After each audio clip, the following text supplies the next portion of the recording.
Avec 350 000 exemplaires écoulés en Europe depuis la première génération en 2000, le Santa Fe représente l'emblème de la marque du pays du matin calme.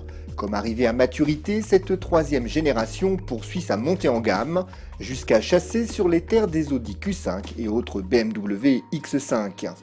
Une ambition d'abord observée par une nouvelle orientation de style baptisée Storm Edge. Il en résulte concrètement d'une personnalité affirmée, ses lignes tendues, sa calandre imposante, ses feux effilés à LED et ses ailes généreusement galbées abritant de grandes jantes de 19 pouces interpellent immédiatement la rétine. Par rapport à la précédente génération de 2006, le Santa Fe dynamise logiquement ses proportions. Il gagne 3 cm en longueur pour atteindre 4,69 m de long, mais perd 7 cm en hauteur. Il conserve en revanche un empattement de 2,70 m, de quoi garantir une vie à bord à la hauteur de son rang. On découvre en effet une ambiance intérieure conviviale et chaleureuse en adéquation avec son design extérieur avenant.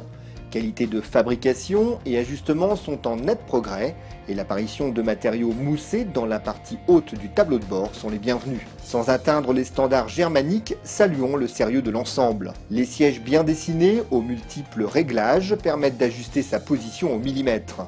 Le système de navigation moderne et parfaitement lisible mérite également des éloges. Mais sa botte secrète réside surtout dans sa troisième rangée de sièges permettant d'accueillir un cinquième et un sixième passager, équipement dorénavant imposé quelle que soit la version. Si l'accès n'est pas des plus aisés pour les grands gabarits, l'espace aux jambes laissé par la banquette 40-20-40, inclinable et coulissante, offre un compromis pour tous les passagers. Dommage que le seuil de coffre assez haut perché ne facilite pas le chargement de la soute à bagages, maintenue à 534 litres, banquette en place. En configuration de plancher plat, le volume s'étend à 1570 litres. Du coffre, on en retrouve aussi sous le capot, puisque le bloc 2,2 litres CRDI développe 197 chevaux et 436 Nm de couple avec la boîte automatique. Toujours onctueuse et alerte, cette transmission lui va comme un gant. Si la boîte automatique à 6 rapports joue davantage la carte de la douceur que de la réactivité, elle s'accorde parfaitement à la vocation familiale et le caractère ouaté du Santa Fe.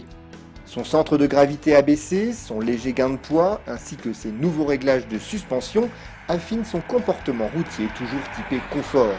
De plus, sa nouvelle direction à assistance électrique dispose de 3 modes, City, Normal et Sport.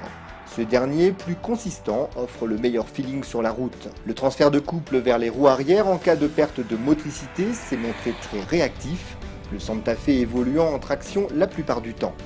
Uniquement disponible en finition le plus haut de gamme, notre modèle d'essai à boîte automatique devrait représenter le gros des ventes totales de Santa Fe dans l'Hexagone. Or, cette définition pénalise sensiblement son taux de CO2 qui passe à 176 grammes au kilomètre.